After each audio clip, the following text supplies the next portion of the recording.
Okay, guys, we just wrapped up. I listened to his system for approximately 45 minutes non-stop with a lot of the music that you guys have seen on my title playlist, which was pretty cool. I'm glad you heard some good songs. I hope you heard some good songs, right? Sure. So we are going to go over what we heard so we have a clear view on what it took. And I'm going to give you guys my thoughts pretty soon, but I want you guys to know exactly what was playing, because even for me, it's going to be very informative, okay? So, Mikey, take it away. Okay, man. Okay, so basically we're just going to go through the chain of gear, the system that we listen to, okay? We're streaming, okay? And we're playing from the first spot here is a fidelizer, which is a switch. It's an audiophile switch that's actually it's a Seagate or something like that that has been modified for audiophile. Cleans it up, makes it sound a little better.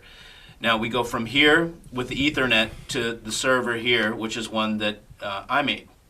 The main part about this that makes it unique is the JCAT USB output card and the JCAT power supply that powers this independently, that output card.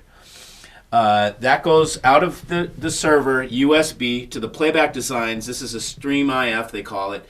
Really, it's a digital converter, if you will. It's a reclocker, rebuilds the data, and main thing that it does is that is unique is it converts USB to glass fiber, which you see here, ST Glass Digital. This is a broadcast level fiber optic, okay? They have twist lock connectors. It's not like a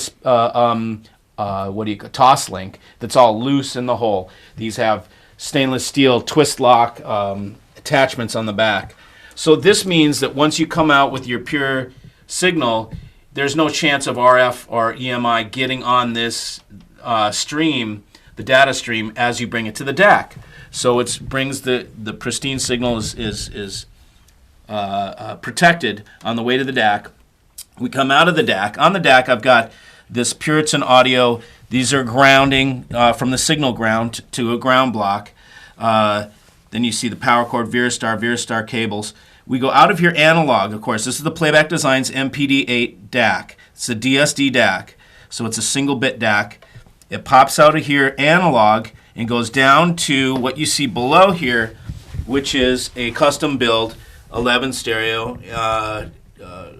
crossover, active crossover. So it divides it into 4 frequencies. We've got this line in the middle. There's 4 on the right, 4 on the left. That means it's a 4-channel crossover. We've got the low, mid, and high. Okay, so this is the subwoofer. This is the woofer panel. This is the mid-range ribbon. This is the tweeter ribbon. Okay, so it goes to 4 different amp channels on each side. The sub-channel, or the low, goes to this over there. You see this rhythmic plate amp. Okay, this plate amp powers 3 12-inch subs on each side. You can see on the back and the front too.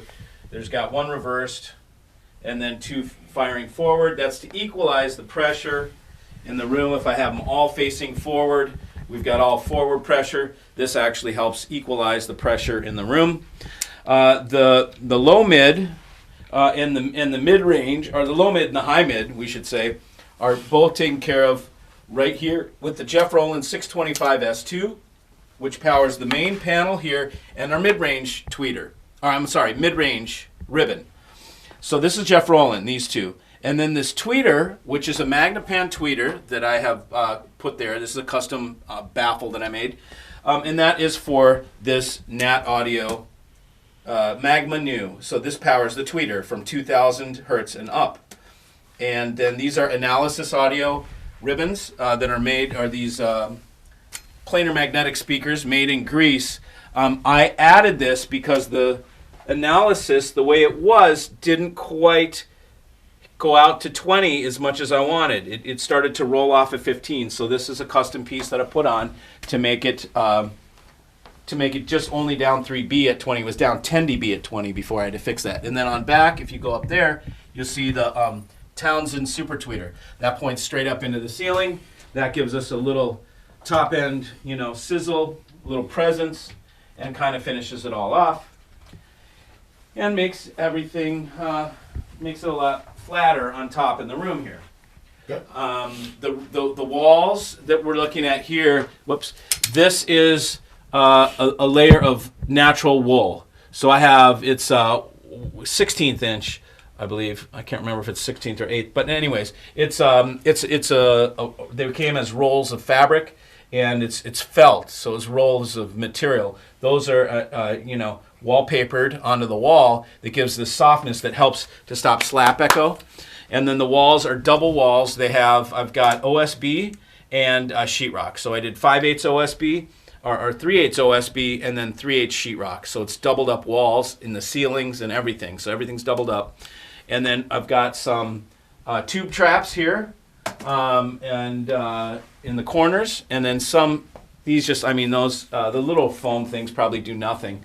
And then over the windows, there's a window on this side and a window on the other side, which we just made a custom frame thing that goes around the windows. This is just fabric to make a membrane, and then there's rock wool inside here. This is a 2x4 frame, framed it out.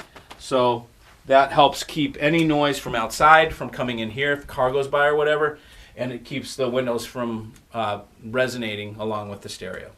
So Okay, great. pretty much So you guys have seen all the lab. Basically, this is a lab, in my opinion.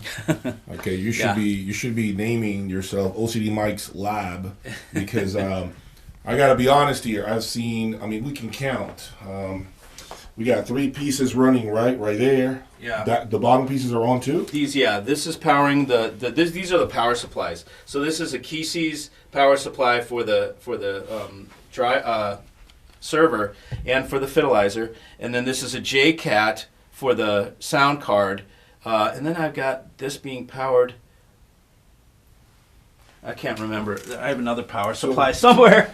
So approximately Yeah. 11 pieces total with the amplifiers 1, 2, 3, included. 4, 5, 6, 7, 8, 9.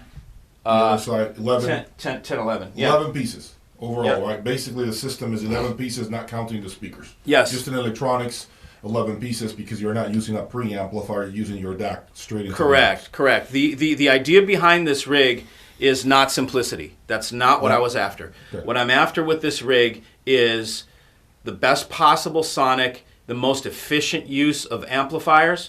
The amplifiers, as you know, because of this active crossover, are only amplifying that particular section of music. So there's no waste going on here.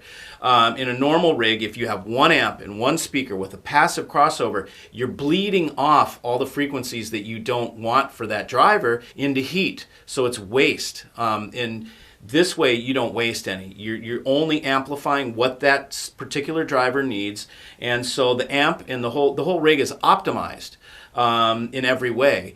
It's very complicated that way, of course. It's got a million different working parts. You've got speaker cables on each one of these, a pair of speaker cables, a pair of interconnects for each amp channel. So yeah, it's complex, but and it takes a little bit to get it dialed in. But once it's dialed in, there's a result to it. So this is not going to be a simple setup. It's not going to be something for somebody that wants something quick and easy, just set it up and wham bam, that's all there is to it. It's more appropriate for a listening room than it is for a living room and that kind of a thing. This is a different type of rig than a simple rig. Okay, the absolute other side of this would be, say, a big integrated amp with a DAC on it. Then in one pair of speaker cables to one pair of speakers, and in simplicity. I'm not after simplicity with this rig, and Got it. I would build it a different way if I were. All right, guys. Yep. You heard him. So I'm going to give you guys my thoughts now. We're going to talk about what I heard inside the room. So stay tuned for that. On a future video, you guys are going to hear Jay's take on this man's system. Stay tuned for more. See you.